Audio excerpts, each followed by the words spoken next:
Hey, what's going on, Impact? Anthony V here, your Student Ministries pastor, and we are on week 2 of our series, Family Matters.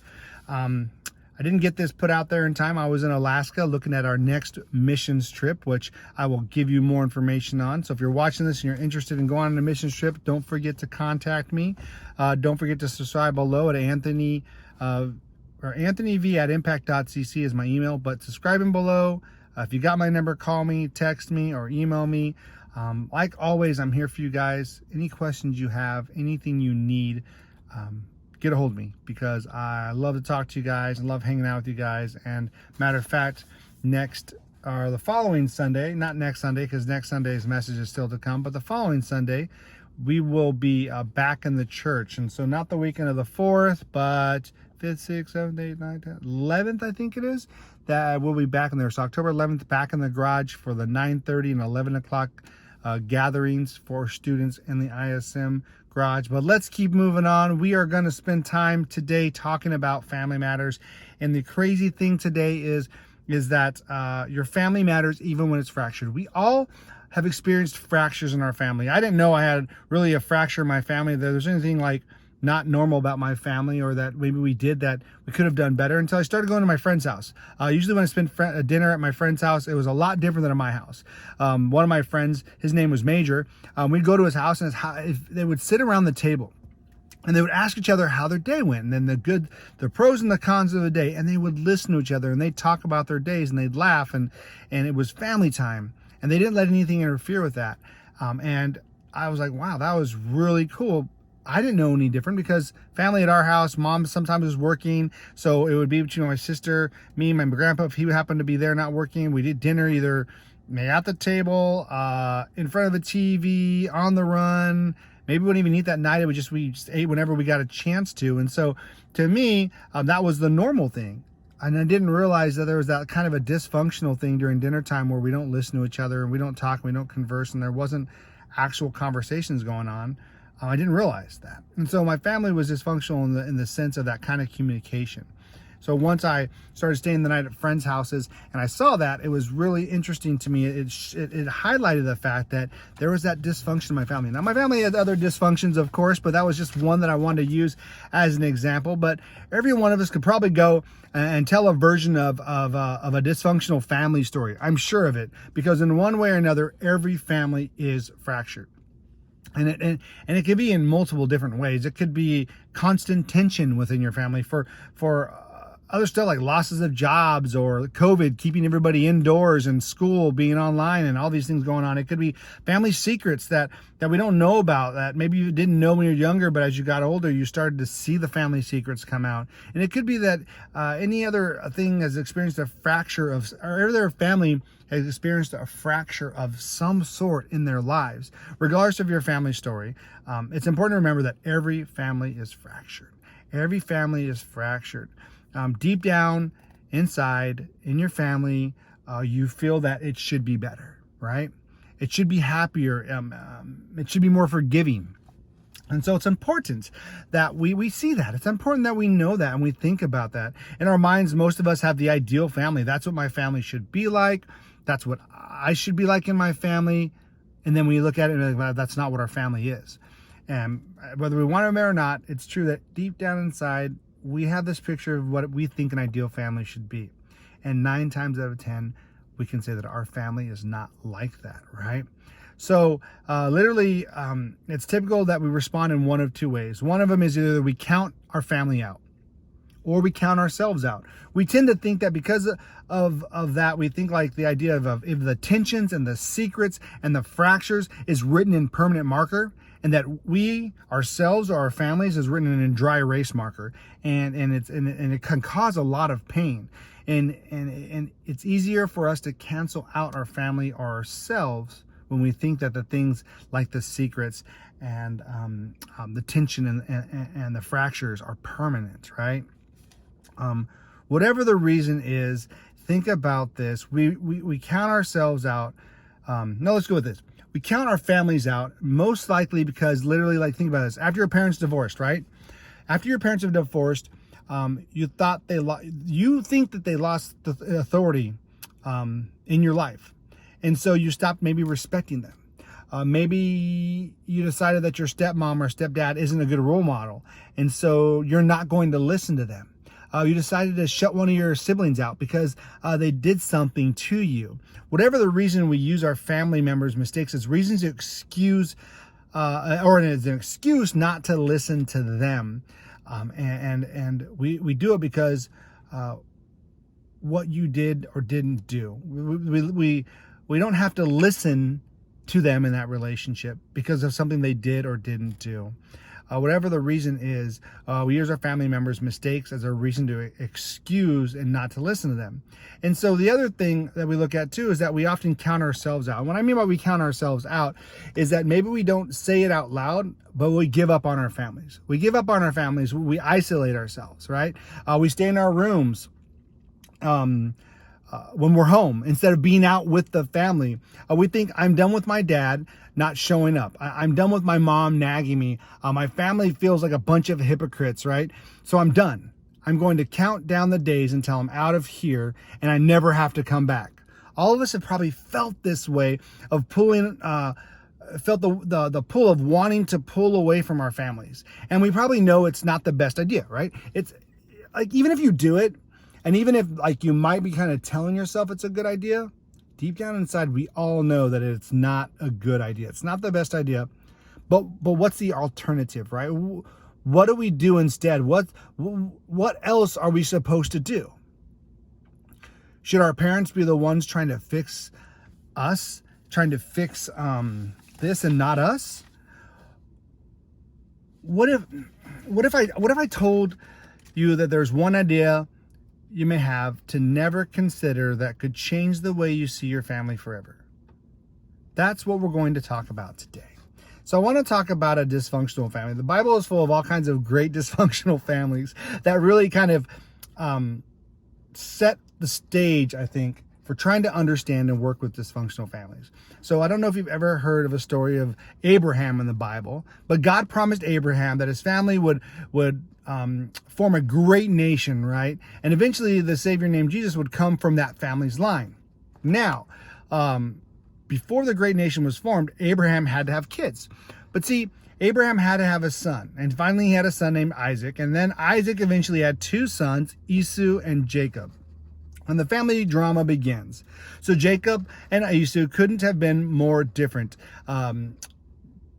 Jacob was more of an artist. He loved to sing, write poetry. He'd rather stay home than go out. Esau was a great hunter and warrior, so he'd go out and he would hunt and he would gather and he would go to battle and do all these things. They were so different. And see, back in the olden days, Esau was the oldest, and by birthright, he would get the blessings from his father. In other words, he would get pretty much a larger majority of everything. He would get double the majority of whatever after dad died would get. So he'd get double portions and all the other siblings would just get a single share, right? On top of that, he would get the birthright, which was probably more important because he would literally be the man in charge of all of his father's assets. And so by getting that birthright, it set the precedence for who was in charge of the family, who was the monarch of the family. And so one day when Esau was out hunting, he was super starving and he was crazy hungry. And so it's in Genesis chapter 25. He's outside hunting all day long. He comes home and Jacob had just made this great stew and it was smelling so good. And this is that point when you could literally crush like a whole pizza by yourself, right? So he comes in, Esau's like, I'm so hungry, I'm so starving, bro. Like, hook me up with a bowl of soup. And his brother's like, he's a little tricky, kind of a con guy. And he's like, well, give me your birthright and I will give you some soup. And he's like, seriously, bro, come on, just give me some soup. Like, you're my brother. You made this really great soup. I'm starving. But Jacob kept saying, no, give me your birthright. And so, of course, Esau's like, oh my goodness, like, seriously, like, if I give you my birthright, like, are you going to give me soup? And he's like, yeah, of course. And so he does it, not really thinking that his brother Jacob would honestly, like, be real about this, because that's not how things worked. So he gave away his birthright to his brother so that he could have a bowl of soup. Later on, it comes down that they were out hanging out, and the mother of these two boys liked Jacob more. Unfortunately, dysfunctional family. And so he tells him, he's like, dude, she's like, the other way to like guarantee, now he gave away his birthright, but if you actually get the blessing from their father, you're set. And you have to worry about things more. You don't have to worry about it. And so what happens is she convinces him to trick the father, who's dying on his deathbed and is going blind, that he's actually Esau instead of Jacob. So he makes him his favorite soup of wild game, and he does it, and the father gives the blessing to Jacob instead. And so you can imagine how mad Esau was. And so mad he wanted to kill him, but this caused Jacob to run away. And Jacob learned this, and he did. He ran away. He took off. He's like, oh, heck no. So he left, and he took off. He left everything, his inheritance, everything to go and run away. And so if we come down to it, Jesus came from this family. God knew their mess and saw how fractured they were. But he didn't run away from them. He used them anyway. God can use the fractures in our family for healing. And I say this is because not only did God use this family in the book of Hebrews, in the New Testament, the story of Jacob and Esau, thousands of years later, to give us an example of how fractured families are. The story is part of the lineage of people, the families that God would use to show us his kingdom. And here's what Hebrews 11 says. And so I want to read Hebrews 11. It says, by faith, Isaac blessed Jacob and Esau in regard to their future. Here's what's amazing about that. The writer of Hebrews obviously isn't celebrating the dysfunction in this family. They aren't being held up as a model to follow, right? Full of lying and deceit and threats and violence. They aren't mentioned as people who give us a model to copy. They're mentioned to draw attention to who God is and how God can take a dysfunctional family of any kind, from any time and anywhere, right? To bring good out of it. There's no family story that can't be written. There's no family situation that God can't ultimately use for good and for incredible purposes. See, from God's perspective, there's no family you can count out. And there's no person in a family that you can count out. So there's no family that you can count out, and there's no person in a family that you can count out. God is never done. The story of Jacob and Esau, it tells that eventually, out of the worst family moments, the family story isn't over. Even if we can't see that right now in this moment, if you think about it, if you would have asked Esau and Jacob in the moment of when that was going on, if good was going to come out of that story, they both would have looked you dead in the eye and said, absolutely not. Like, what good could come out of this story? That doesn't even make sense, right? They wouldn't have imagined that thousands of years later, God would have turned their family story into a story for all ages. And for some of us in this watching this right now, as difficult as it is to believe, it would be a game changer to know that God isn't done with you and isn't done with your family. It would be a game changer. Think about that. If you knew that God was not done with you and he was not done with your family, he's going to do things through you and great things through you, would that not be a game changer? It doesn't mean that things aren't difficult. It doesn't mean that difficulty isn't going to happen. You never know what God has in store for you. Your parents, your step-parents, your siblings, or your entire family. And in fact, believing that God can use a fractured family could be one of your greatest acts of faith. It starts by knowing this. Your family matters even when it's fractured. Your family matters even when it's fractured. Everybody who lives at your house is a fractured person. Everybody that lives at my house is a fractured person. But when they mess up, don't write them off and treat them like that's the end of their story. Because God is always working, even when it doesn't look like it, even when it doesn't feel like it. Don't count them out. Don't count them out. So when your stepdad or stepmom, they don't show up, don't write them off forever. When your mom or dad loses their temper, don't write them off forever. When your siblings drive you crazy, don't write them off forever. And here's another thing. Don't count yourself out. Do not count yourself out. It's so important. You don't know what's going to happen next. So don't check out just yet. When the chaos in your family feels like too much, don't isolate. When the arguing feels constant, don't run away. If you need to step away to keep yourself safe, do it. I'm not saying that staying in a dangerous situation or situation that is hurting you physically or mentally, because there are times when you'll need to take a breather. There's a time when we all need to take a breather, and that's okay. There's absolutely nothing wrong with that. Here's what I'm getting at. There's a big difference between dangerous and annoying. And there's also times you'll be tempted to ignore.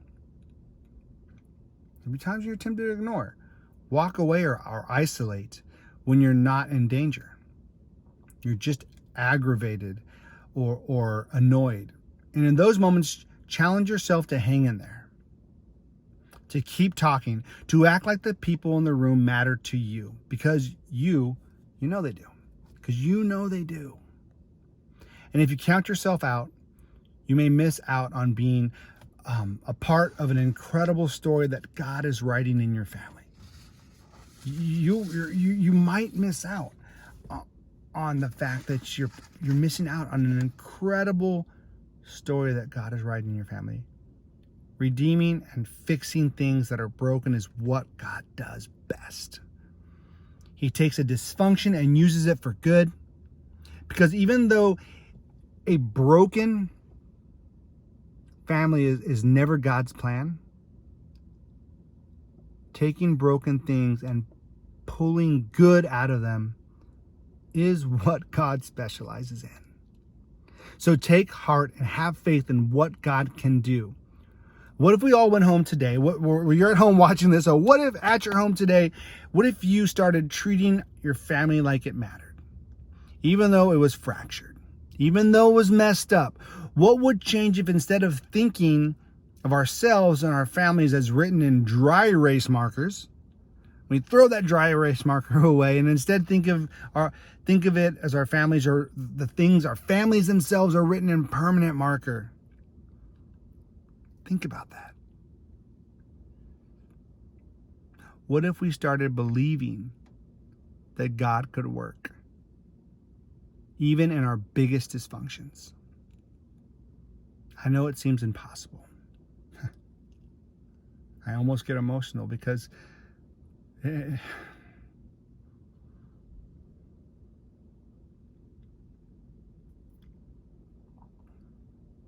know it seems impossible. I know the stories of some of you girls and guys in my group and my students that are going through some really crappy stuff. And I know it feels impossible. And that's why we're going to small groups. That's why we show up to midweek. That's why we trust each other and pray for each other, to give each other ideas on how to practically implement this into our homes, into our lives, into our dysfunctional families.